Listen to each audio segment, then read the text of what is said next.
en el tema de hoy. Eh, es una noche de libros, como bien decimos. En realidad, la noche de libros hace unos meses que no estábamos teniendo y quería buscar algo también un poco original, ¿no? Hay como anécdotas o mitos en el mundo de la magia, hay muchísimos. Algunos ya lo vamos tocando, lo vamos trabajando, pero también tenemos para desarrollar muchísimos más, ¿no? La cuerda Fakir, la cuerda hindú, y hay millones de mitos o leyendas con respecto al mundo de la magia, un arte que como arte quizás es relativamente joven. Como idiosincrasia mágica venimos trabajando, como siempre decimos, desde que el mundo es mundo, por lo cual las anécdotas y estas curiosidades, pues sobre todo son a veces muy antiguas, ¿no? Buenas noches, maestro. Hola, buenas noches, Juancito.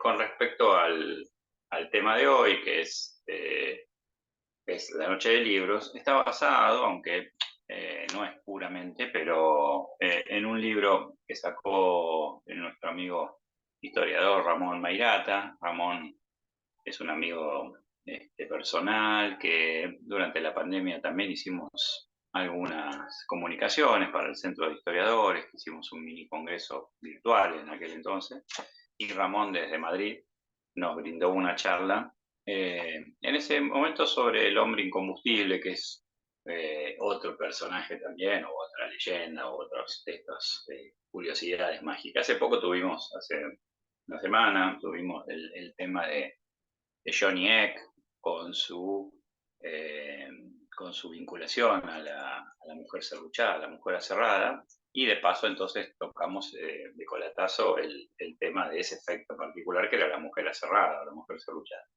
En el caso de hoy, dentro de la colección de la Biblioteca Encantada de Juan en el año 90, había salido de las confidencias del prestidigitador de Robert Houdin, salió este que se llama La sangre del turco, escrito, como decíamos, por Ramón Mairata, eh, que si bien, bueno, el tema de hoy lo vamos a centralizar, porque no, en, en el turco ajedrecista, en realidad lo que entabla acá Ramón Mairata es sobre los autómatas un poco en general. Hay otros capítulos no sobre el turco ajedrecista, sino sobre otros autómatas conocidos, como Psycho de Maskelyne, ¿no? O también es el caso de los autómatas que muchos mal escritores o estos que copian y pegan, ¿no? De Google, adjudican a Robert Houdin como el primer creador de autómatas. Bueno, Robert Houdin era relojero, por lo cual es un tema que le apasionó mucho, pero no fue el creador de autómatas, indudablemente. Él mismo en su libro de memorias habla de otros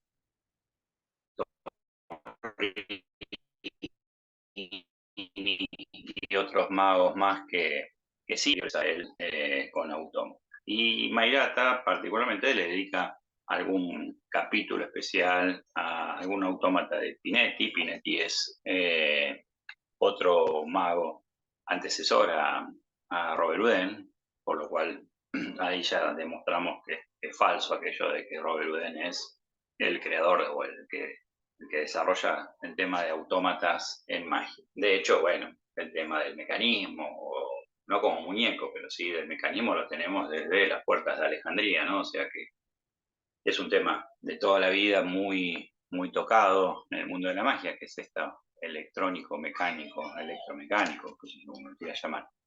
Pero me parece que era tan fuerte, a pesar también dedicándole varios capítulos de este libro, a este famoso fraude, pero no sé si llamarlo tan así. Bueno, creció como buen mito. Algunos sí lo toman como un fraude dentro de la magia, por el sistema, por el mecanismo y por cómo se lo vendían por aquel entonces. Pero la realidad es que, eh, si bien no podemos hablar de un autómata netamente verídico, tampoco se puede hablar de fraude, porque vamos a ver después cómo se llega a descubrir este secreto. que como buen secreto mágico, justamente a pesar de que no era un truco de magia, no se vendía quizás como un truco de magia, se vendía como una atracción, llamémoslo así, no sé si se vendía, pero se presentaba, buenas noches, se presentaba como una gran atracción. Hola, Vitelio. Se presentaba como una atracción de no de parque en este caso, no de feria, pero sí como una atracción en palacios y en las cortes. Eh, Decíamos que siempre estuvo ligado o vinculado al mundo de la magia, ¿no? Por lo cual me parece que eso es un punto importante. Y el secreto, de hecho, era parte primordial de cómo se manejaba en aquel entonces. Hoy quizás es mucho más fácil enterarnos de las cosas, pero acá estamos hablando de prácticamente, no sé si 70 años desde la creación, los secretos o el secreto de este autómata, simil autómata o autómata medias, como lo queramos llamar, se guardó y no fue difundido, ¿no? Hasta que, vamos a ver ahora en la historia, se da esto un poco de conocer bien el secreto, que cautivó a grandes personalidades. Cuando empecemos a hablar, nos vamos a dar cuenta que hay muchas vinculaciones con personajes, no solo de la magia, sino personajes de la cultura internacional, como Edgar Allan Poe, el gran escritor de suspenso, ¿no? Bueno, de la línea esta de thriller y tal, que después vamos a ver cómo se vincula con el turco ajedrecista. En realidad lo primero que tenemos que decir es que eh, el creador de esto fue un varón acá lo nombra también, algunos dicen austríaco, en realidad era húngaro, hoy sería una región de Eslovaquia, pero en aquel entonces esa ciudad pertenecía a Hungría, y es el barón Wolfgang von Kepelen, que es el creador específico de este autómata, ¿no? Me imagino que ustedes alguna vez habrán oído hablar o vieron algunas imágenes. Claudio, cuando puedas, si querés, el Power, tiramos algunas hojitas, la primera por sobre todo. Ahí está, espera que vamos lo voy a poner acá para destacar. Ahí. Este es de quien estábamos hablando, el varón, que uno de los primeros fraudes fue eso, que en general se lo tomaba como de la nobleza, el varón von Kempelen, pero después ya el primer fraude fue que el tipo no pertenecía a la realeza, o sea que era un corriente, un humano corriente, que se ponía ese título nobiliario, bueno, pero nada, era más camelo que otra cosa, ¿no? Como pasó muchas veces. Y acá estamos viendo los años, pero solamente como para ubicarnos en épocas, ¿no? En el siglo XVIII, nació en el 1724 y murió a los 70 años, a principios del 1800, ¿no? Este varón es el que inventa el famoso turco ajedrecista. Si pasamos a otra diapositiva, nos damos cuenta de que acá estamos viendo un grabado,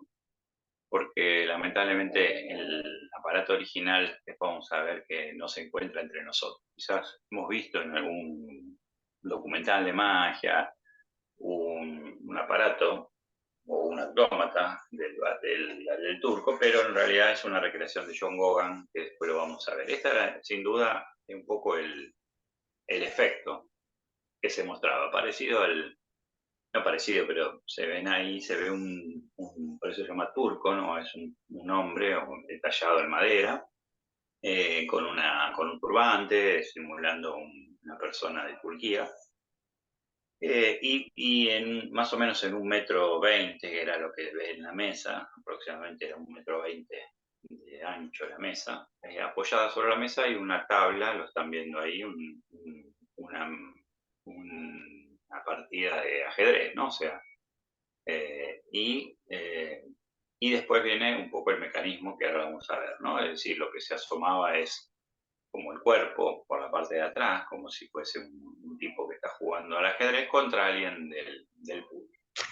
Y justamente ese era el desafío, ¿no? El desafío era que se invitaba o se desafiaba también, ¿por qué no?, a algún retador hábil de la ciudad, eh, y como se hizo después en los circos con la lucha con el oso, ¿no? Era eso es muy tradicional también, pero en este caso era más intelectual, llamémosle así. Entonces se invitaba a personalidades o a grandes jugadores de ajedrez al desafío contra una máquina. Fíjate que estamos hablando del 1700 y pico, 1760, ponele, cuando ya se empezó a diseñar o a pensar en esto.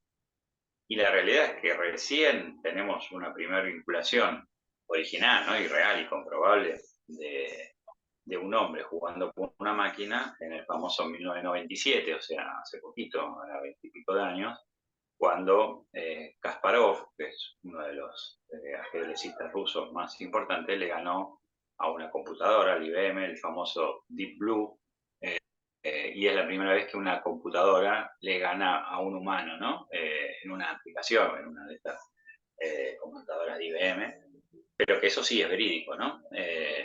Entonces, fíjate que se adelantó, como todos los magos en general, cuando estudiamos magia o la historia de la magia, nos damos cuenta que el mundo mágico, no solo de los artistas mágicos, que se empieza a desarrollar en esta época, ponele, y no desde toda la vida, las vinculaciones mágicas son maravillosas, ¿no? Y ¿por qué no? En este caso también de este turco ajedrecista. El tipo lo que crea, lo ven ahí, es este aparato, aparentemente es un muñeco, y se invitaba a la persona a que juegue al ajedrez. Entonces empezaba una partida tradicional, es decir, hasta muchas veces se le invitaba a que el primero que saliera jugando no era la máquina, sino era el público.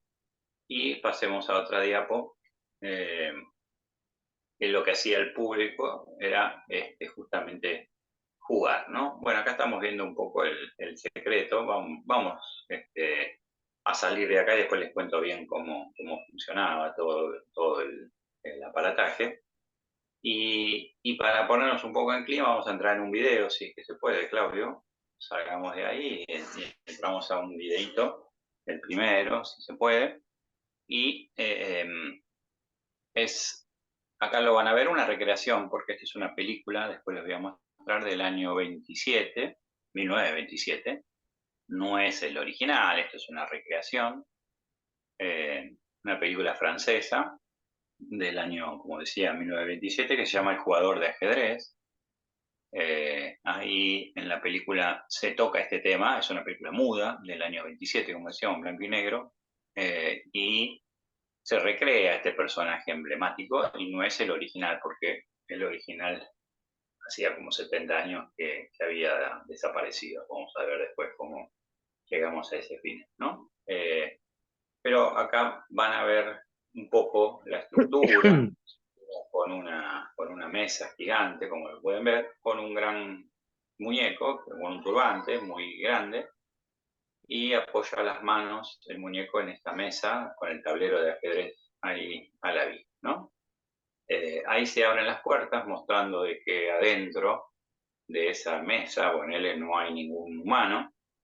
Se veían unas piezas de relojería que recién veíamos unos engranajes, y ahí se está viendo la mano no, del autómata, corriendo o moviendo las piezas del ajedrez, ¿no? Que es muy, muy impactante.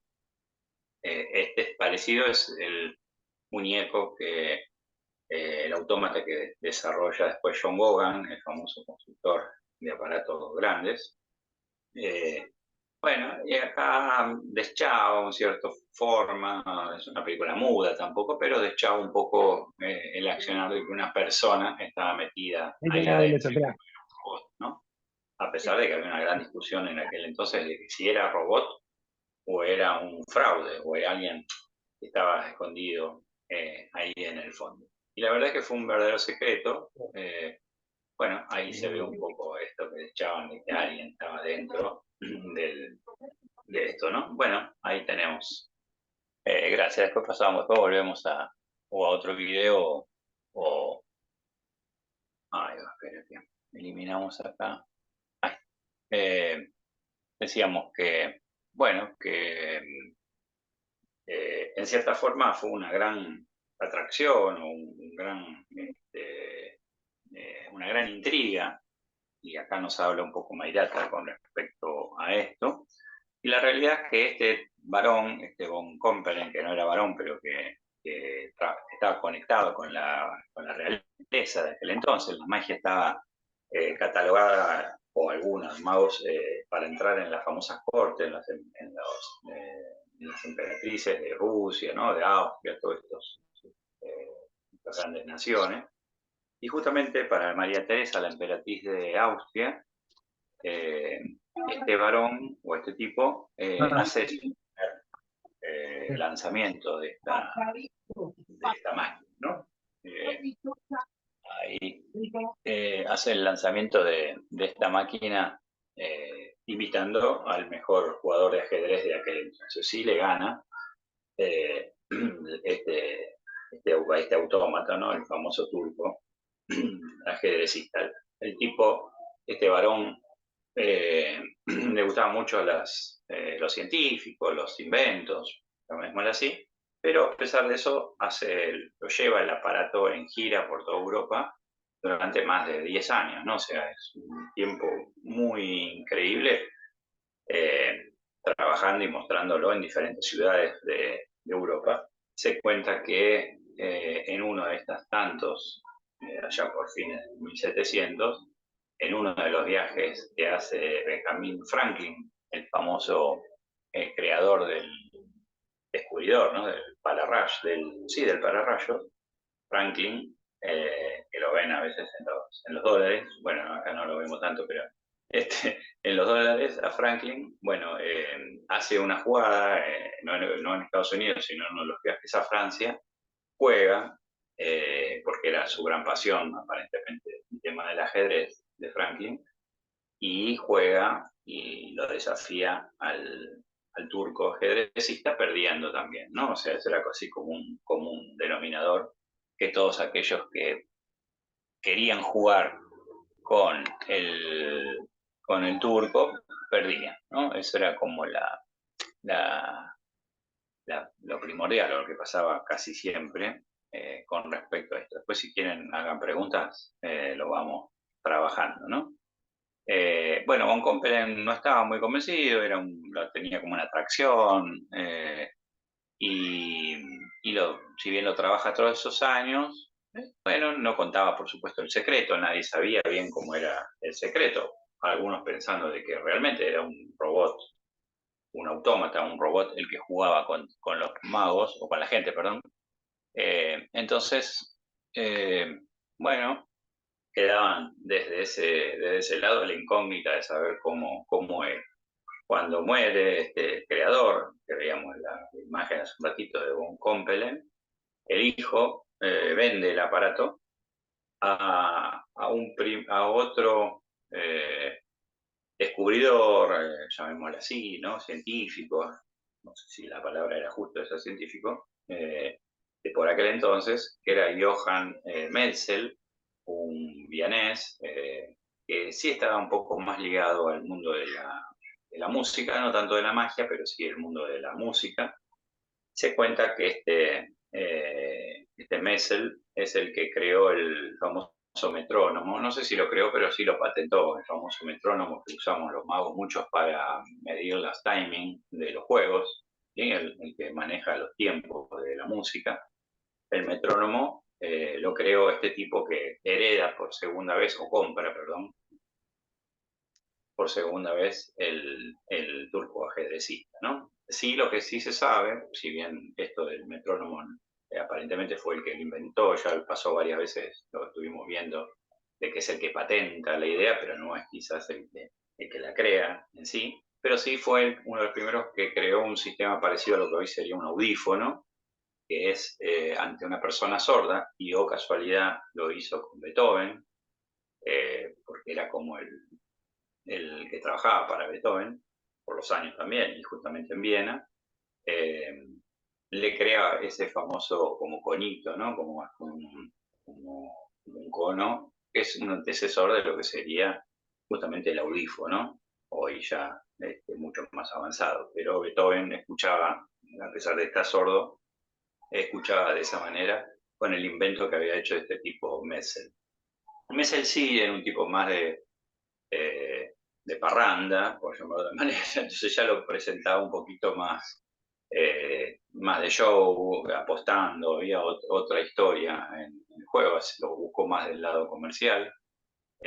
Tanto es así que su primera eh, gran, a ver, su primer gran vinculación con el mundo fue en la famosa partida con Napoleón, ¿no? Se cuenta que fue en 1809, él en 1804 compra el turco y a los pocos años en una gira, en este caso por Austria también, en el Palacio Schönbrunn de Austria, Napoleón, que venía de algunas batallas, de Wagram,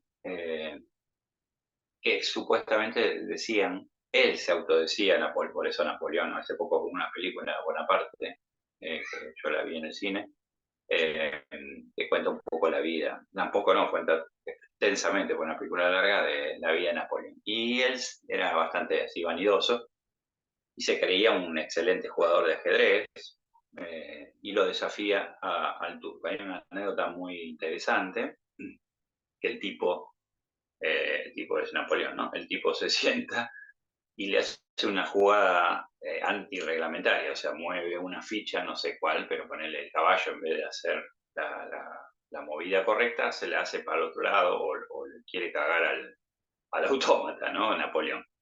Y el autómata le agarra la ficha de él y se la vuelve a poner en el lugar, cosa que hasta ahí no había pasado, nadie lo había desafiado de esa manera. Ahí ven un poco la personalidad de Napoleón, ¿no? Sigue la jugada y le vuelve a hacer una segunda manganeta, Napoleón, o sea, no el turco, sino Napoleón.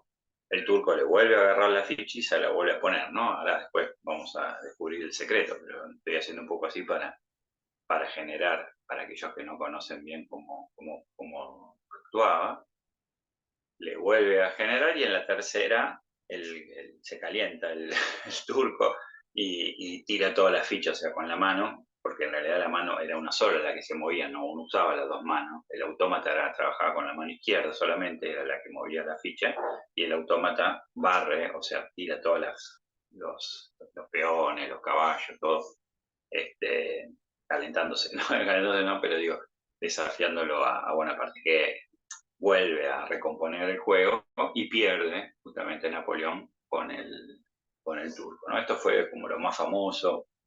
Esa noticia recorrió, a pesar de que no había Google, recorrió Europa y se hizo muy famoso, tal es así que Messi, como era un poquito más bartolero, bueno, le vende el aparato a otro y después lo recupera, porque andaba siempre perdiendo guita o jugando, ¿no? Entonces era un tipo no tan correcto como el primero.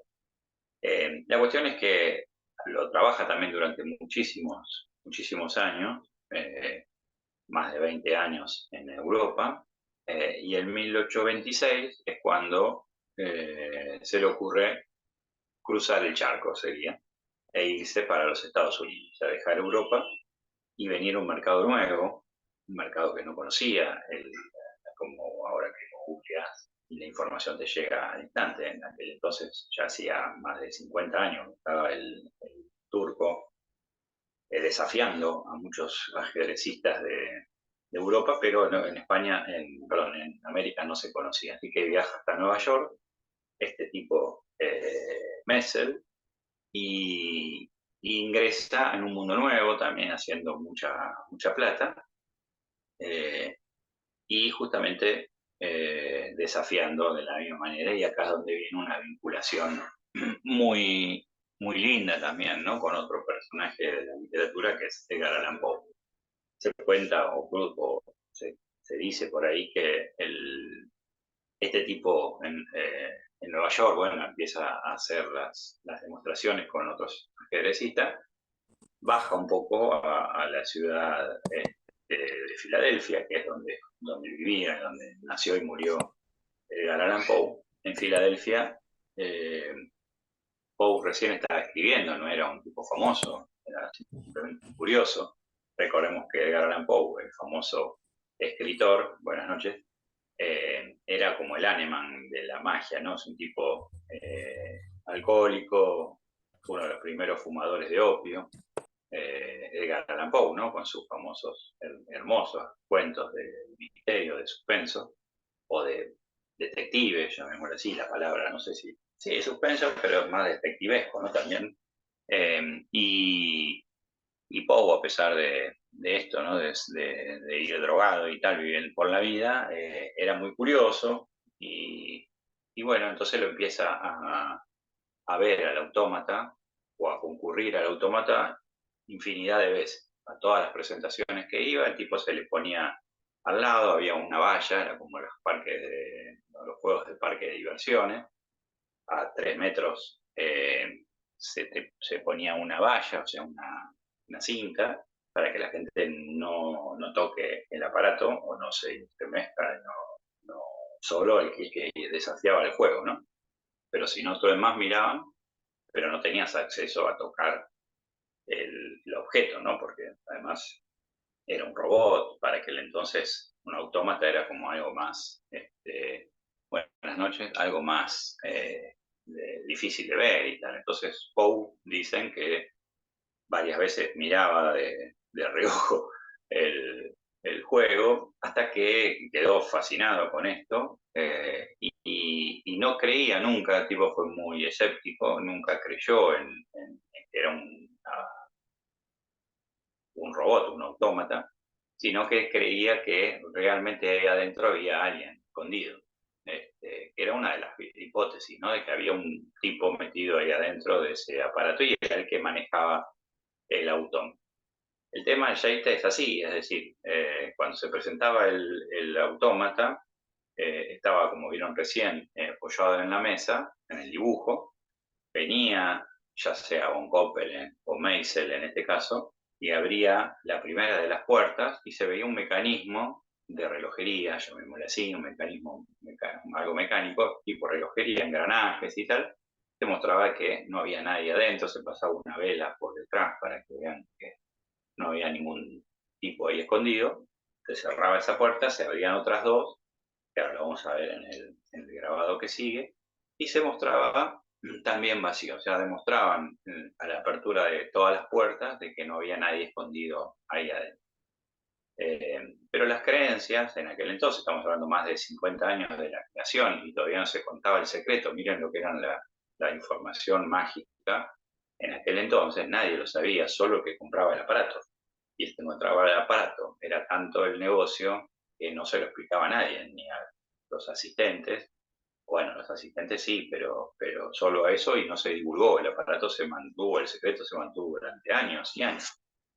Eh, entonces, Edgar Allan Poe llega a la conclusión, varias conclusiones, acertadas en muchos casos, de que indudablemente que ahí adentro había un tipo metido, porque no podía creer de que eso era un robot. De hecho, porque él después, Edgar Allan Poe escribe unos años después una teoría o un libro con su teoría con respecto a cómo se manejaba el muñeco y habla justamente de un tipo metido ahí adentro y especifica o dice que por qué llega a esa teoría. La primera es porque ve que la máquina o el tipo pierde en 2 o 3 ocasiones, no ganaba siempre, ganaba casi siempre, pero cada tanto perdía, ponele una vez cada tanto, ¿no?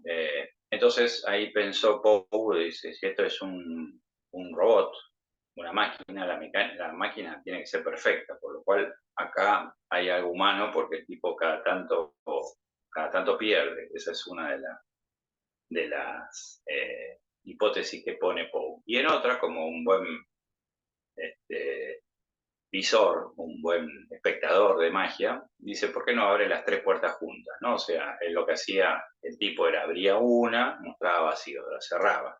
Abría las otras dos, mostraba vacío, la cerraba. Entonces Poe decía, ¿por qué no abrir las 3 juntas? Y ese es el gran secreto de la magia, ¿no? Que ahora lo vamos a ver. Entonces Poe ahí empieza a dudar o a sostener muy activamente de que acá había fraude o había un tipo metido ahí adentro y que justamente era un ajedrecista. Sobre eso se entablaron algunas hipótesis muy grandes, erróneas muchas veces, en la confidencia de un prestidigitador de Robert Houdin. Erróneamente, Robert Houdin dice que adentro había un soldado polaco que había perdido las dos piernas en la guerra, que era aficionado o un gran profesor, un gran ajedrecista, pero eso era mentira, y sin embargo lo pone Robert Houdin como real, ¿no? Un tal Borowski, hasta dar el apellido.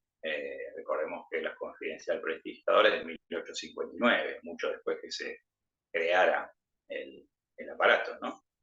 Pero era falso eso de que había un soldado mutilado ahí adentro. También se pensaba que por la dimensión de ese aparato tenía que haber sido un niño, un nene, o alguien que le faltaba las piernas, o un nene, porque si no, no entraba dentro de lo que iba abriendo, ¿no? Como un aparato de inducción, ponele desde esa manera.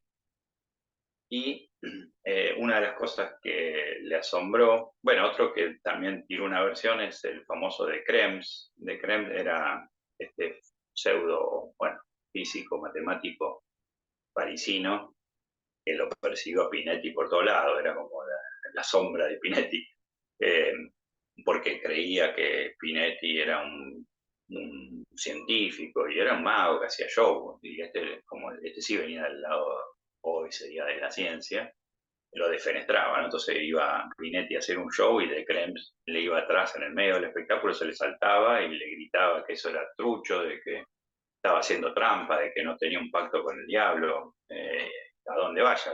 Su gran persecuta era ir a cagarle el show a Pinetti, que fue uno de los mejores magos de antecesores a Robert Houdin, ¿no? Por eso decimos que Robert Houdin no inventó nada, ni los autómatas, ni nada, porque ya lo venía haciendo este tal Pinetti. De Krem también sostenía de que ahí adentro había un nene o un enano, era la otra posibilidad de que sea un enano. Pero Edgar Allan Poe, que ya estamos hablando cuando el aparato llega a Estados Unidos, empieza a chispear, después de haberlo visto tantas veces, que el asistente de Messel, un tal, lo tengo acá anotado, Schumberger. Schumberger era el asistente supuestamente personal de Messel.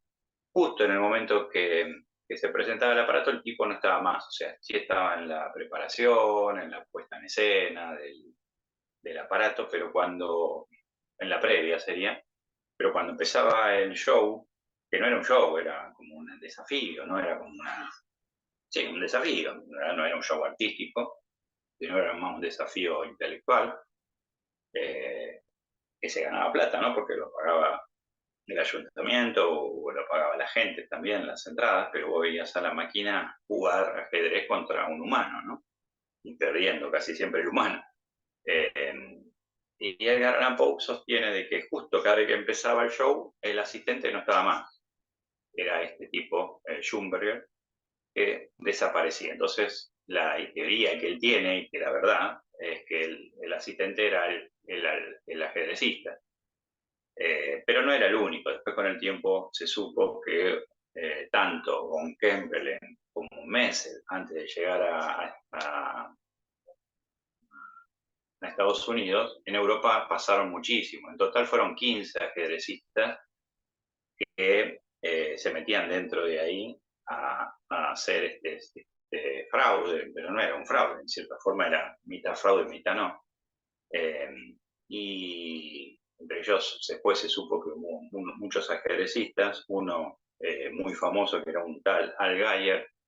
Al Gayer era el que jugó la partida con Napoleón, ¿no? Y le gana a Napoleón. Era un ajedrecista que lo contrató Messel para que se meta dentro ahora vamos a ver cómo funcionaba, para que se meta dentro del aparato y gane la partida, en este caso a Napoleón.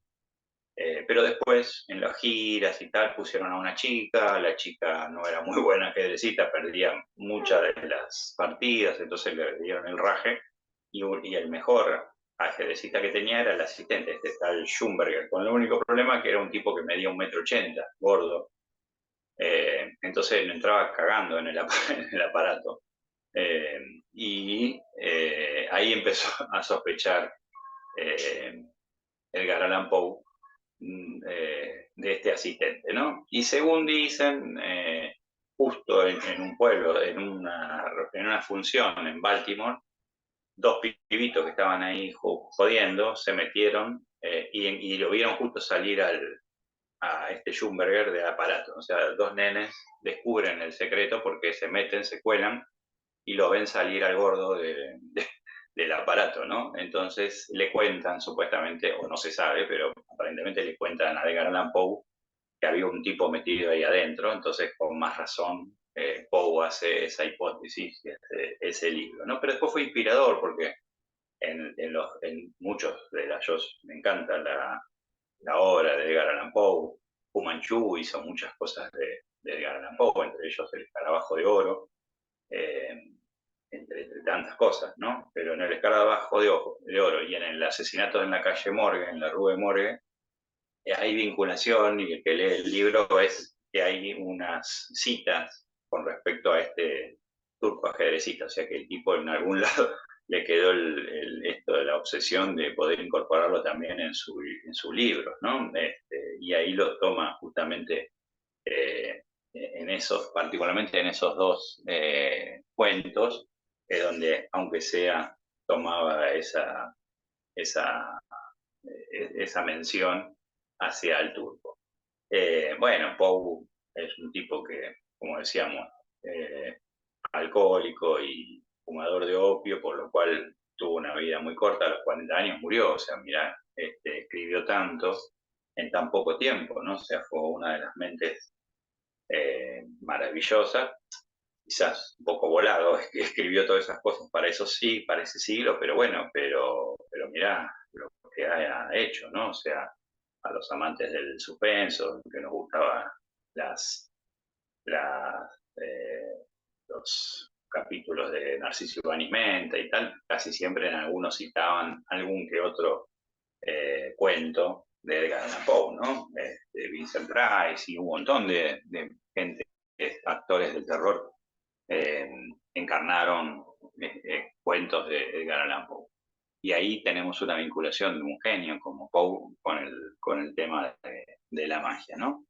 La cuestión es que este Meltzer se raja un poco a Estados Unidos porque ve que ya ese negocio se le empieza a quilombar porque se empiezan a dar cuenta o Poe empieza a difundir esto de que no era un robot, sino que era un humano el que estaba dentro, eh, y se raja, dice, bueno, rajemos de acá y se va para Cuba, está en esos años, justamente en el año 38 se va a Cuba, pero con tanta mala suerte que el asistente, el que se metía ahí adentro, que era este Schumburger, que era grandote, contrae fiebre amarilla y muere en La Habana, en Cuba, y el tipo se queda se le acaba el sheite, ¿no? O sea, se queda sin ajedrecista, y esto fue, muere el asistente eh, en abril, y a los pocos meses, en julio, muere Messel, el creador el que tenía, no el creador, sino el que segundo que tuvo el aparato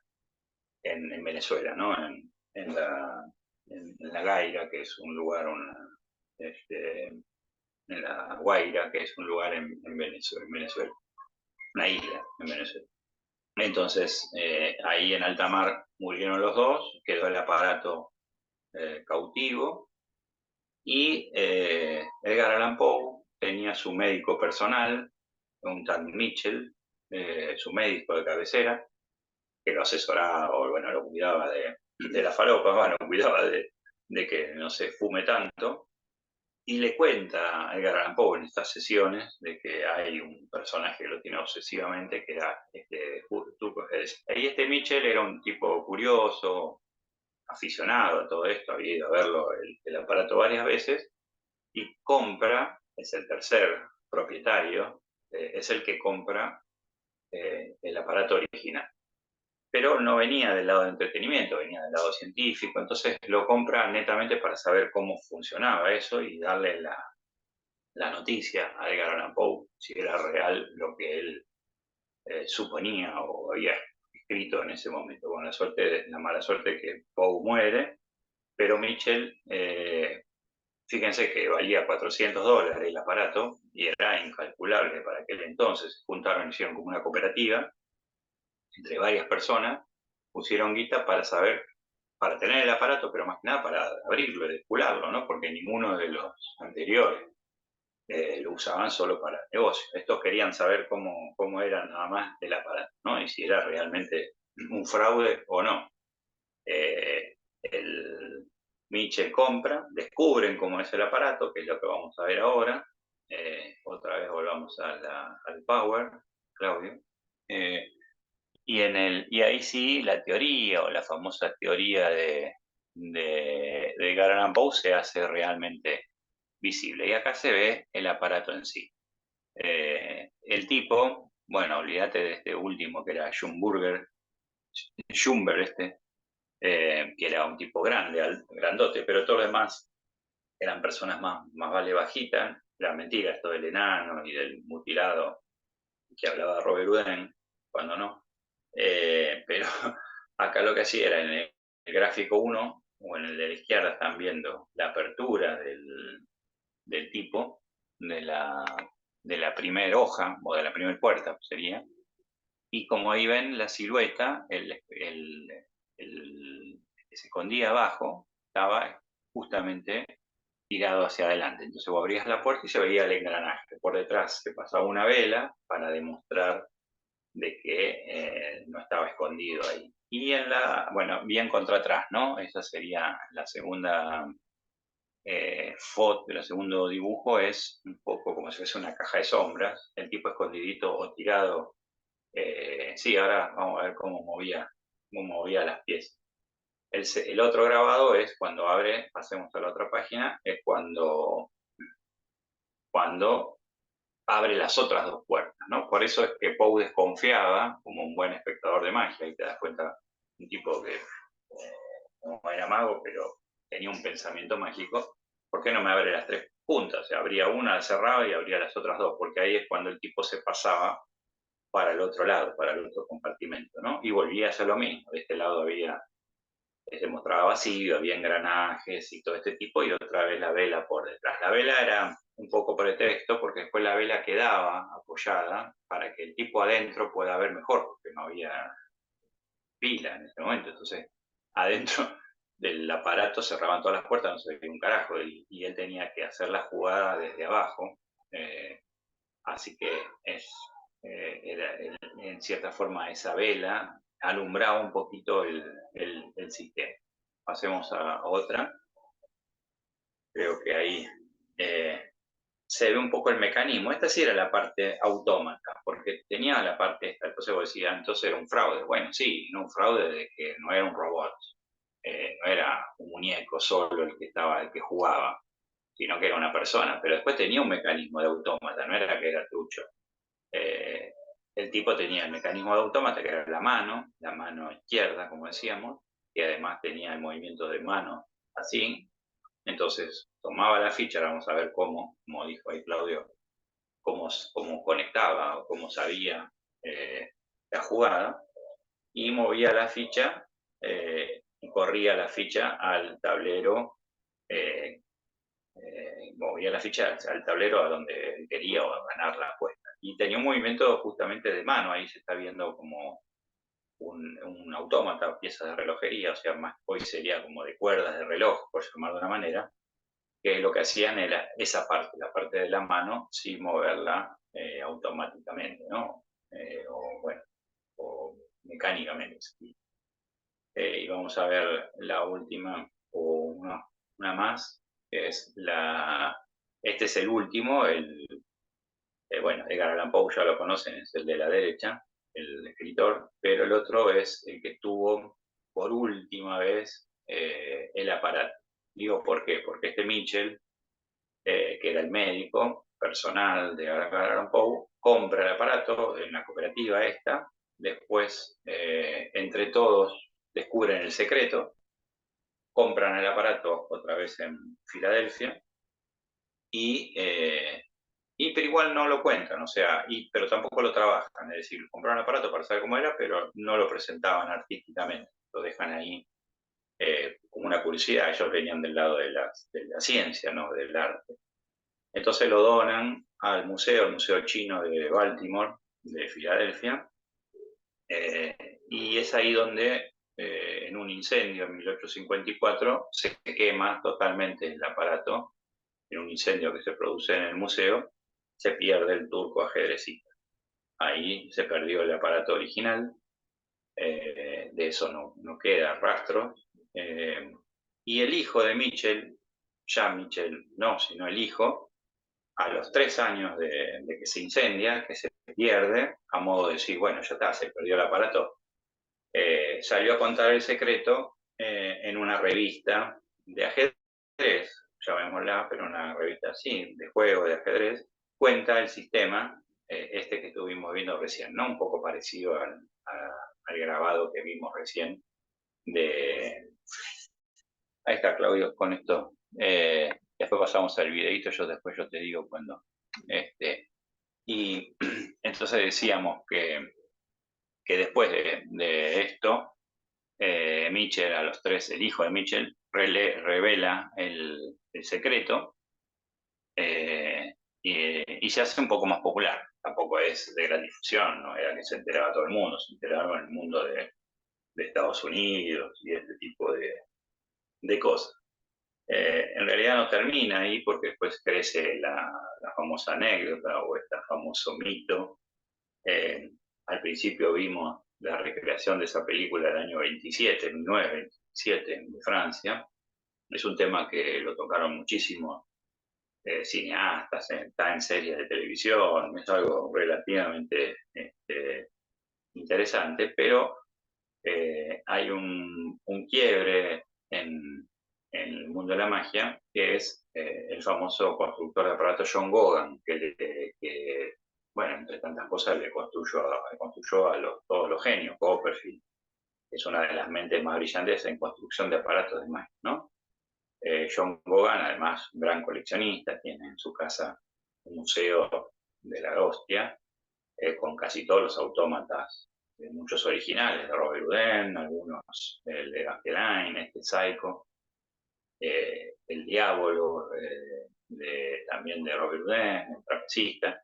Tiene muchas piezas de super colección, pero en los años 80 se le ocurre recrear o fabricar de nuevo el turco ajedrecista según lo que él había visto en grabado. No había fotos en aquel entonces, estamos hablando del 1700, pero sí en grabados, en daguerrotipos y en lo que había en aquella época. Entonces, eh, inventa o crea el único aparato que no es el original, aunque de la pieza original se rescató la tabla de ajedrez y la tiene John Gauguin, la compró, no sé, la heredó de ese museo de Baltimore, y reconstruye la tabla de ajedrez a su muñeco original. Y ahora sí vamos a ver un video donde se ve parte del accionar ya con el muñeco de John Gauguin, o sea, con este muñeco moderno, y después les paso a contar cómo era el movimiento de las piezas, ¿no? De las piezas del imán,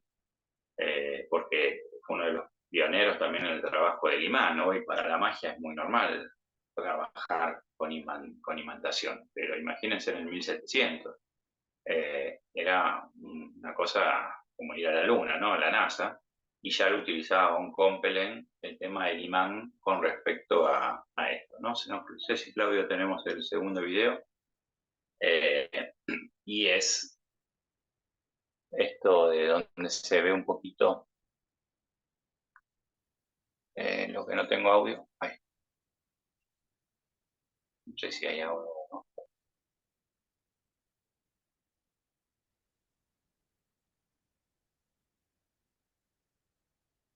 Lo que estamos viendo. sé si está el audio. No lo veo, no escucho. Pero... Bueno, si no voy narrando. Esta es la construcción, también como estuvo en una tallado en madera. Ahí se le ve el turbante, lo más parecido a un turco original. Esta es la que le John Bogan, hombre de pelo blanco. Acá respetó los tamaños originales, de 1,20 m. Y ahí se ve el mecanismo, no, el engranaje de la primer compartimento. Entonces el tipo estaba apoyado, como vimos recién, apoyado no, escondido en el otro lado. Y después abría las otras dos puertitas, ahí está cerrando, y abría las otras dos, ¿no? Que es donde estamos viendo ahora. Y tenía un movimiento de ojos también, los ojos parpadeaban, pestañeaban, perdón. Y tenía eso, ¿no? Y también se mostraba en la parte de atrás, esto también lo hacía en el show von Kompelen, mostraba, porque si no decían muchos, la teoría de que un enano o algo se escondía en la parte de arriba del muñeco, ¿no? Pero lo abrían por detrás y se veía que ese muñeco era hueco, por lo cual no había forma de que escondiera un tipo ahí adentro. Sin embargo, por supuesto, sí lo hacía. Ahí John Gogan está mostrando cómo es el sistema. En realidad, lo van a ver, el tipo lo que escondido ahí abajo, él miraba hacia arriba el techo y el techo era lo que sería la tabla de ajedrez, ¿no? El tablero de ajedrez. Las fichas, él jugaba con las blancas, ponele, y el público con las negras. Las fichas por debajo tenían un imancito, un imán. Entonces, cuando el espectador, que era el que corría, el que movía la pieza, ponele que llevaba el alfil a un lado, él por debajo miraba los imanes y se trasladaba y veía dónde iba el imán, o sea, sabía la jugada desde abajo, la jugada que hacía el espectador. Como era un ajedrecista profesional, él lo que hacía era accionar la mano automática. En este caso, las manos sí era justamente un tema de autómata. Entonces, con un mecanismo también de polea, lo que hacía era accionar y le daba la orden a dónde llevar la mano a la jugada que él venía o creía que era así posible porque era un gran jugador de ajedrez. Y de esa manera era un poco el circuito. Siempre con la mano izquierda. Ahí estamos viendo que la derecha estaba apoyado sobre la mesa porque su mano era esa. Después, no von Kompelen, sino el segundo que estuvimos hablando, que es Messel,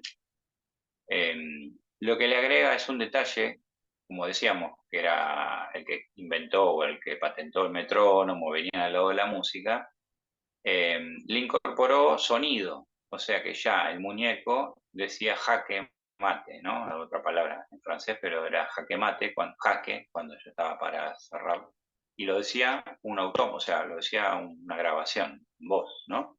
Lo cual le agregaba un detalle más. Pero según se cuenta, es que también lo hizo porque 2 o 3 veces el mono adentro estornudó o tosió.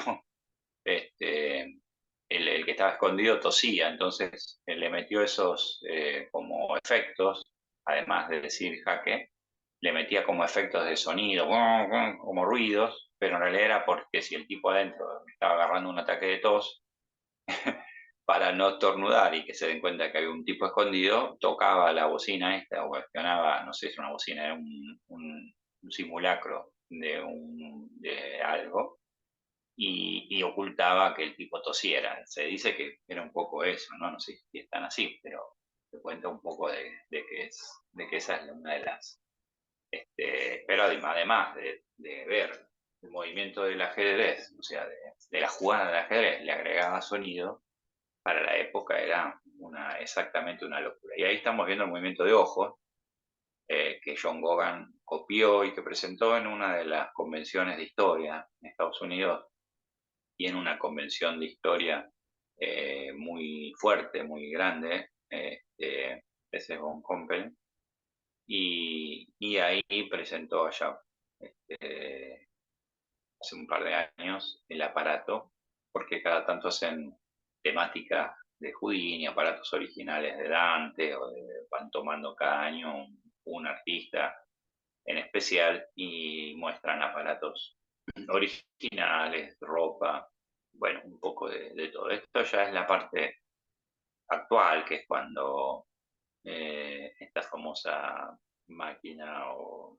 aplicación, no sé qué se llama, Deep Blue, le gana, juega con Kasparov allá por fines del siglo XX y juega y le gana a la máquina, ¿no? O sea, imagínense, este John Gogan, el que estamos viendo, eh, y es el creador de tantas ilusiones, ¿no? De tantas y tantas ilusiones. Bueno, eso era, el video estuvo sin audio, pero lo estuve narrando, de lo mismo que veíamos ahí, ¿no? Así que, bueno, esto es un poco la vida del aparato. La verdad es que como todo autómata es, imagínense, nosotros ahora lo estamos viendo como algo realmente majestuoso. Imagínense en 1700 o en el 1800, ¿no? Y desde acá estuvimos viendo la vinculación de Benjamin Franklin, de Napoleón, de Edgar Allan Poe, digo, grandes personalidades del hacer científico, cultural y tal, estaban fascinados con este aparato, ¿no? No sé si alguien tiene preguntas o quiere saber con respecto al, al aparato en sí o alguno quizás no lo conocía, porque a veces, en mi caso, hoy me decía Hilda y muchos, qué buen tema, o no, no lo conocíamos. Eh, y a veces pasa eso, ¿no? De que yo todavía me sorprendo, para bien, no es por decir nada, de que hay gente de que quizás nunca escuchó o leyó muy poco con respecto a esto, y estas reuniones, eh, aunque después se vea posteriori o se vea diferido, como le decimos nosotros, que ayuden un poco a la cultura mágica, ¿no? Es decir, porque hoy es más normal hablar de imanes, más en el mundo del mentalismo, hay tantos efectos imantables, no imantables, sino del accionar del imán, que para nuestra generación es algo relativamente cotidiano y hasta no del todo asombroso, ¿no? Imanes de neodimio y tal. Pero imagínense en el 1700, o imagínense a Fu Manchu haciendo el escarabajo, inspirado en el escarabajo de oro de Edgar Poe, cuando no, como el pozo y el péndulo. En muchos de sus actos utilizaba estos cuentos característicos de suspenso, y Fu hace el escarabajo Isis, un efecto Isis, el escarabajo humano. Eh, Mira, bueno, Bachi la conocía, pero no con tantos detalles. Bueno, a mí es un tema que me apasiona, en general la historia de la magia, ¿no? Ustedes saben, pero estos, estos personajes así, mezclados de entre, no el circo, pero sí entre lo fantástico o la atracción, más del parque de atracciones, a mí los movimientos mecánicos, o sea, los animatrónicos, se podrían llamar, siempre me cautivaron. Yo iba al Little Park, no sé si alguien es de Buenos Aires, pero sí había un parque de diversiones muy grande que era Little Park. Bueno, gracias. Y en Little Park, por el centro, hasta me acuerdo del detalle de cada juego, había un carromato, era como un tráiler, más que un carromato, no era un carromato antiguo, y un tráiler un poco más moderno, eh, y cada media hora accionaban unos muñecos electrónicos, que era un oso que tocaba el piano, un gorila que tocaba el piano, un oso que tocaba la batería, un lobo que tocaba la batería, eran cuatro bandas, era una banda de rock con unos temas grabados ya en cinta abierta, después me enteré. Y eso no se pagaba, era como una atracción del parque y eran autómatas, pero en tamaño más que humano, ¿no? Gorila, super gorila.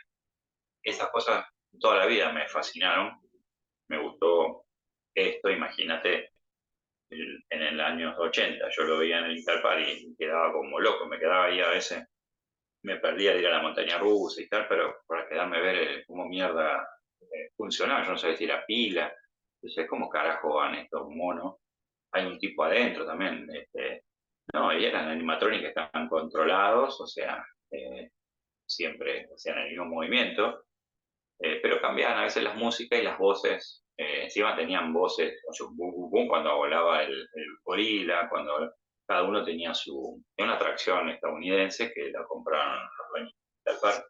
Eh, y digo, bueno, así imagínate todo, ¿no? Pero lo que decíamos, los imanes, eh, ahora nos resulta cotidiano, imagínate en esos años. Y Fu Manchu usaba el aparato este, el ISIS, el escarabajo humano, hacía exactamente con el mismo principio, que era un escarabajo que lo único que en vez del tablero de ajedrez estaba plano a la mesa. En este caso Fu Manchu lo que hizo, lo verticalizó y hacía como una especie de tabla Ouija, por llamarlo de una manera, con un escarabajo, inspirado en el escarabajo de oro, pero decía que era un escarabajo con mente humana, ¿no? Parecido un poco a este, mira que está en cierta forma inspirado, solo que lo creó en los años 20, en 1920 o un poco antes también,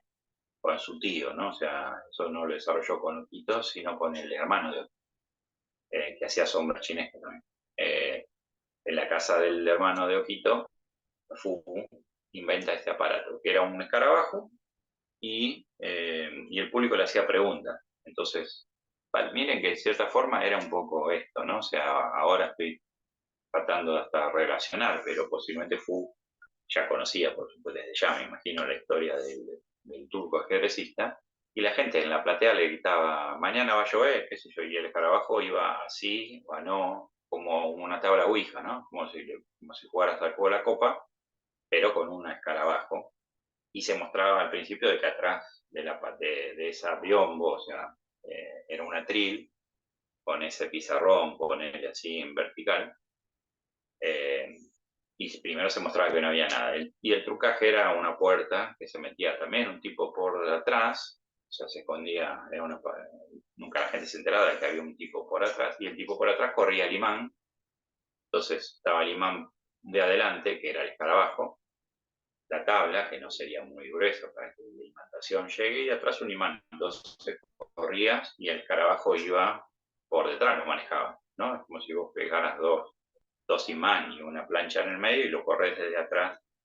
eh, y así era el juego, ¿no? Y era una sensación, porque la gente no sabía qué mierda, si el bicho era de verdad, si el escarabajo sabía o contestaba solo, ¿no? Entendían como carajo. Y después la persona volvía a meterse en la trampa y mostrabas, sacabas el atril y no había nadie atrás, ¿no? Entonces decís, ¿cómo carajo se movió en ese caso no era animatronic, o sea, no había construcción de relojería ni autómatas, pero sí el trabajo de la imantación, ¿no? Por lo cual, fíjense que más o menos todo se va de la mano, un poco así, ¿no? No sé si alguien tiene pregunta o, o quiere saber. Solo decir también que no se queden con las cosas que dice Google, porque la mayoría está bien, pero siempre hay un porcentaje que no es tan así. A mí porque me gusta, me leo todo. Bueno, Mayrata, como decíamos, lo escribe muy bien, pero es un tema que está muy tocado no tanto en el libro de magia, en libros en general, después les voy a pasar Maestro, también, o disculpe, googleen también, hay varios documentales que en YouTube hablan sobre este tema. Sí, Vitelio. eh, yo tengo una duda, maestro, si es tan amable. ¿Ese autómata lo Sí, presentaban en ferias o en algún lugar especial o en teatro? sí, no tanto, decíamos, no tanto en ferias, porque en aquel entonces el teatro recién estaba, si lo tomamos históricamente, el teatro sí funcionaba como reducto físico, eh, pero lo hacían más en tipo palacios, ¿no? Eran como lugares más populares, pero eran palacios o cortes o castillos imperiales, porque era gente, bueno, me imagino, no sé si el juego del ajedrez, eso habría que averiguar, era accesible para el pueblo, viste que a veces los juegos también marcan un poco el pueblo, la idiosincrasia del pueblo. pero en general, bueno, dependió también. O sea, el primero, von Kempelen, sí lo trabajaba en palacios y tal. Ya Messel lo trabajaba tipo show, ahí sí, en barracas y en ferias populares, son épocas muy de la feria en las plazas, ¿no? Entonces, ahí sí lo trabajaba. Pero como era en general una apuesta a un ajedrecista, muchas veces no se pagaba entrada, sino que era bancado por el municipio, por el ayuntamiento de cada lugar o por las emperatrices, ¿no? Decíamos, María Teresa, la emperatriz de Austria, fue indudablemente la que ha puesto la guita, me imagino, para hacer todas estas cosas, ¿no? O sea, no estaba tan de moda los teatros, o sea, no era una atracción de teatro. Esto después, en el siglo XX, tuvo mucho desarrollo con algo que ya vimos, que es la florateca o estos aparatos de parques de atracciones, la florateca y la mujer gorila, todos estos parques de diversiones, son de atracciones más que de diversiones. Eh, Después sí ya se empiezan a entremezclar en el carnival, o sea, lo que sería un parque de atracciones, todo este tipo de aparatos o de estructuras, ¿no? Así de esta índole. Por lo cual, indudablemente después sí ya tuvo más desarrollo. Pero fíjense que el original se quemó a los 80 años de haberse imputado. O sea, yo 80 años, no, digo nomás, no, es mucho, pero de esos 80 se mantuvo el secreto. Esto también es un detalle interesante para darnos cuenta de que hoy tenemos a los chinitos estos medio huevones que echaban todo y antes un secreto estaba 80 años sin que nadie se enterara. Está bien, era tu negocio, entonces, bueno, no salías a hacer tu negocio, a explicar tu negocio. Pero y ahora, ¿ves? Tenemos todo lo contrario, es como una... Y de eso es lo que íbamos a hablar el viernes participándonos a la fiesta de fin de año, vamos a hacer un brindis y los invitamos a despedir el año todos, vamos a tener tema libre, pero el tema libre siempre acá es un poco guionado, va guionado, no, cada uno después, pero siempre hay un tema cabecera y el tema que podríamos desarrollar. No, en Argentina nunca se presentó. No, la idea era, cuando vino para Cuba, la idea era hacer Sudamérica, o sea, porque el tipo, al cagarse un poco Estados Unidos con Edgar Allan Poe, que le venía jodiendo el tema de Chaval en el Secreto, dijo, bueno, me rajo para Sudamérica. Y este Messel llega a Cuba, de Cuba pasa, en Cuba se le muere el tipo, el mono que iba adentro, el gordo, y él se queda sin nada y muere en Venezuela. Pero la idea primitiva era bajar y hacer todo Sudamérica. Andás a ver si no moría de fiebre amarilla, si capaz que llegaban para estos lados, ¿no? O sea, nunca se sabe. Pero no, en Argentina no, ni en Argentina ni en Sudamérica llegó. Solo en Cuba, que hizo esas presentaciones en La Habana, pero hasta ahí es donde yo. Y eso lo que no sé, si era de la aristocracia, seguro, no sé si era tan popular. Me suena que no sería un juego tan popular, pero sonaba, podría ser aristócrata, por un poco esto también de Napoleón, ¿no? De Napoleón era medio fanfa. Entonces, qué sé yo, no sé, era como que él decía que era un gran jugador de ajedrez, qué sé yo. No sé si era tan popular. Por eso es que al investigar y estar mucho en estos castillos, o con los emperadores y las emperatrices de Rusia también, ¿no? Se anduvieron por Rusia y toda la zona alemana, Austria, Hungría, toda la parte central de Europa, lo trabajaban en palacios, entonces quizás era un juego no tan accesible. Digo yo, no sé, eso habría que preguntarle a algún historiador o averiguar. Este, pero indudablemente, de cualquier manera, la publicidad era buenísima. Si un autómata, un robot le gana a un humano. Fíjate que recién en el 99 se da real, o sea, ahí no había truco, no había un mono metido ahí adentro. La computadora de IBM le gana a Kasparov. Entonces, bueno, fíjate que se adelantó 200 años, como la magia en general, pero digo, 200 años antes se anticipa, como Méliès anticipa la llegada a la Luna, también un poco inspirado por Julio Verne, pero Georges Méliès, el mago del cine, hace en 1904 la llegada del hombre a la Luna, o el famoso largometraje o corto, mediometraje del hombre en la Luna, ¿no? Y recién llega el hombre a la Luna en el año 69, o sea, que Méliès se adelanta 60 años, Fu Manchu se adelanta como 30 años, porque fue en el año 38, también hace un espectáculo del hombre en la Luna. Es decir, la magia, un poco con estas imposibilidades, es decir, ¿cómo carajo va a llegar el hombre a la Luna? Bueno, es un cuento de Julio Verne, cuento fantasía, ¿no? Es como hoy lo supersónico, y bueno, cada vez estamos viendo que el celular y todo nos estamos pareciendo más a los supersónicos. Bueno, pero los magos siempre estuvieron como bichos a todo esto, ¿no? Fíjate que es un poco eso, ¿no? O sea, se le adelantó a la mayoría de las cosas. Antes de que naciera el cine, 100 o ciento y pico de años antes, estaba la linterna mágica, creada por un mago y así.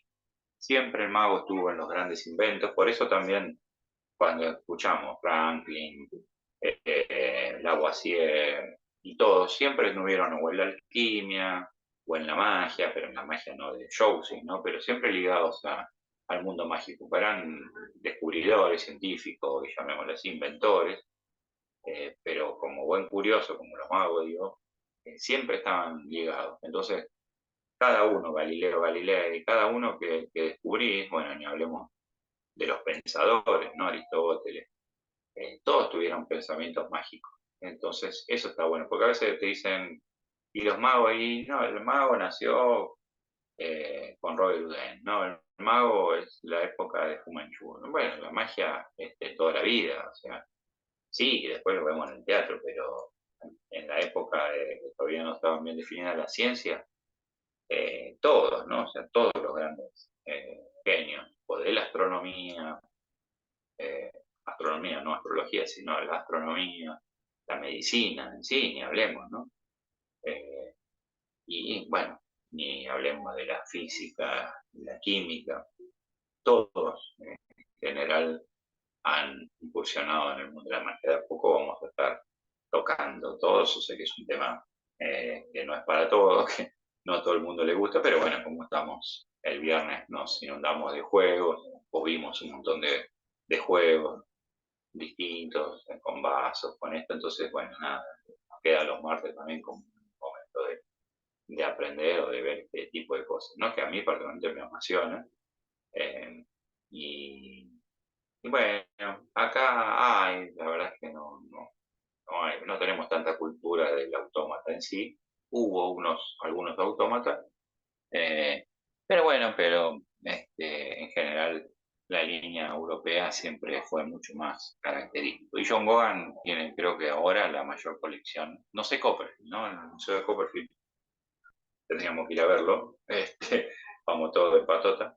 Eh, Quizás tenga hoy la mayor colección, no sé. Hasta ahora yo sabía que John Gogan es el que más le gusta el tema y tiene mucho, pero posiblemente, eh, quizás, me imagino, por todas las cosas que tiene y por lo magnífico del museo, me suena que el Museo de Copperfield hoy debe tener muchos de estos autómatas. El de John Gogan, uno de los más lindos, es un Houdini personificado, en realidad es un robot, y que escribe la firma de Houdini. Entonces vos pones un papel, le das un papel al muñeco al autómata, y está Houdini tallado, o sea, modelado, igual, y Houdini te escribe el, el autógrafo original, bueno, copiándolo, ¿no? Pero eso solo está anotado el autómata y te lo da. Eso es creación también de John Gogan,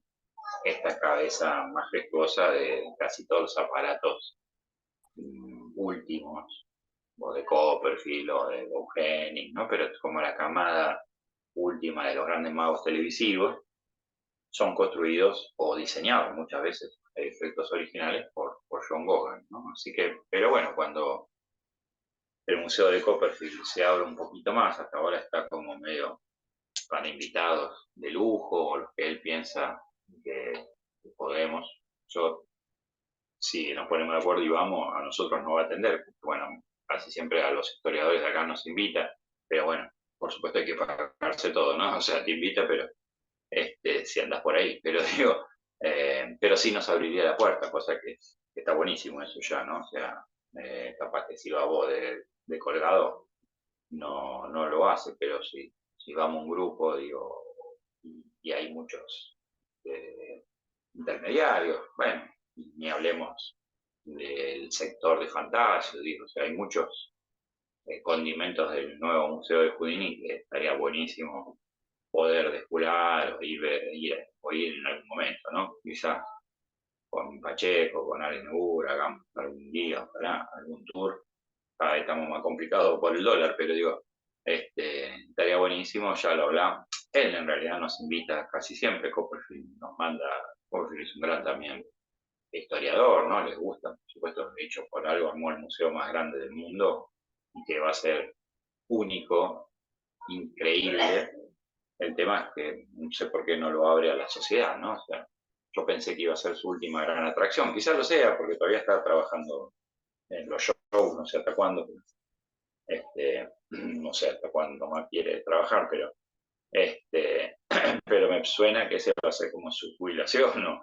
O su último gran atracción, que es abrir el museo, no solo la comunidad mágica, sino como un parque de atracciones de Las Vegas, ¿no? Creo, sí, no sé, cómo lo está distribuyendo y cómo está armando el circuito, según me comentó Janssen, la gente que hizo, Héctor, que hizo el recorrido, presentado por él, pero bueno, él no va a andar haciendo cada presentación, me imagino que después pondrá gente o qué sé yo. Pero estaría buenísimo y ver si hay alguno de estos personajes o autómatas también, ¿no? Bueno, no sé si alguien tiene preguntas con respecto al turco ajedrecista, sino, como decíamos, eh, bueno, ver esto es ingenioso y atractivo, ¿no? Y atrayente, porque la verdad es que hablar de 250 años atrás y a alguien se le ocurra inventar este tipo de cosas, me parece que es una locura. Y estamos viendo, ese es el último, esa es la creación de John Gohan, ese es el aparato original de John Gohan, con las ventanas, con las puertas abiertas, y se ve el mecanismo falso porque el tipo está escondidito por ahí, ¿no? Pero eso sería la última imagen, estamos viendo lo de Claudio Orbe, que es la última foto que tenemos de la mano de John Paul, ¿no? Así que bueno, los invito el viernes a la cena no, al brindis de despedida, ojalá hubiese mucho la cena, al brindis de despedida, y con tema libre, pero vamos a estar tocando que les contaba, ¿no? Que son los magos en las redes. Eh, Voy a hablar, una hipótesis que yo tengo con respecto a esta nueva camada, no sé si llamarla así, de magos que toman a las redes sociales, Instagram, TikTok, Facebook, YouTube, por sobre todo, que son magos de redes. Pero ¿qué pasa? El gran problema está bien, pueden tener 200, 400 mil millones de seguidores, está todo bien, no sé si siempre utilizan la magia bien, ese es otro punto, por el tema del deschave de los juegos, ¿no? Que eso pues lo vamos a tocar el viernes. El tema es cuando le toca justamente por sus seguidores, es decir, el negocio, el show business es eso, es negocio. Entonces, a ver, el circo Rodas, en vez de contratar a un mago de cualquiera de nosotros, contrata a un mago instagramero, por decir, no voy a dar nombre, pero digo, contrata a un mago de Instagram. Que, está bien, que además, sí, porque el tiempo tiene miles de publicidad de su circo, por ejemplo, contratando al mago. Pero el tema muchas veces es, no digo este caso, pero es que el mago que empieza a trabajar y que es un medio de vida, porque además se gana muy buena plata, quizás más que haciendo show, es que no tenés el timing de show, entonces no tenés el timing de teatro, no tenés el timing de show business, Y generalmente, no todos, pero hacen fiasco. O sea, después en el show en vivo la patinás. ¿Por qué? Porque el tipo está acostumbrado a grabarse, a tener tiempo para salió mal, lo vuelvo a hacer. Muchos van en vivo, pero en general eh, eso está grabado o está editado, justamente. Entonces, hay una generación que le falta el contacto tete a tete con la gente. Y de eso vamos a hablar, ¿no? Es decir, si es la tendencia hacia el futuro o si es una moda que va a pasar, como los magos de la televisión, si esto es la nueva magia televisiva, por llamarlo de una manera, o si esto quedará para siempre, o cómo nos vamos a incorporar o adaptar a esta nueva tecnología, hasta qué momento, hasta qué punto nos sirve. Bueno, de eso estaremos hablando en tema libre para que todos podamos este, opinar en el pretexto del brindis de fin de año, ¿sí? Así que el viernes los espero a las 22. Espero que no lo haya aburrido porque es un tema que todavía 1 hora y media hablando sobre historia no es normal en las reuniones mágicas, pero bueno, me puedo dar el gusto y no me encuentro solo, diría Neustad, porque si no estaría hablando como un salame solo, que no sería nada, pero, pero veo que por lo menos a alguien le puede llegar a interesar. Así que estos temas hay muchísimos porque hay tantas historias ricas de ilusionismo que funcionaría muy bien. Bueno, muchas gracias. Nos estamos viendo, que descansen. Y después seguramente estaremos hablando de las novedades también del año próximo, todo lo que se va a venir, cómo se está levantando la nueva sede del social, con Fabi trabajando mucho ahí, cómo vamos a abrir la biblioteca ahora durante el verano. Así que bueno, hay un montón de noticias que le vamos a ir dando ahora eh, durante el viernes y los demás días posteriores. Gracias Dani, gracias Funes, nos vemos. Claudito Celada, me imagino que te habrá gustado. Es un tema Feliz noche, maestro. interesante y poco tocado. Gracias Vitelio, nos vemos Buenas noches, Juancito. maestro. Descanse. Igual para Muchas todos. Un gracias. abrazo. Bueno, gracias. Adiós. Que descansen, estamos hablando.